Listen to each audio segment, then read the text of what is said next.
আসসালামু আলাইকুম। আপনারা যারা নতুন নতুন ফেসবুক পেজ অথবা ইউটিউব চ্যানেল খুলতেছেন, আপনাদের অনেকের লক্ষ্য বড়। তারা ভাবতেছে যে না, আমি 1 মাস 2 মাস 3 মাসের মধ্যে ফেসবুক মনিটাইজেশন, ইউটিউব পেজের যত সেট আপ আছে সব পুরা করবেন। এটা সম্ভব না, কেননা আমরা যারা বিভিন্ন কাজ কামের মধ্যে ব্যস্ত থাকি, এর মধ্যে হচ্ছে ইউটিউবে এবং ফেসবুকে ভিডিও আপলোড করি।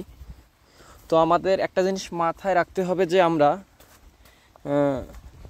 যত ব্যস্ততার মাঝেই থাকি না কেন, অবশ্যই ছোট হোক এবং বড় হোক, যে কোনো ধরনের ভিডিও আমাদের সমসাময়িক কিছু ভিডিও এগুলো আপলোড করতে হবে।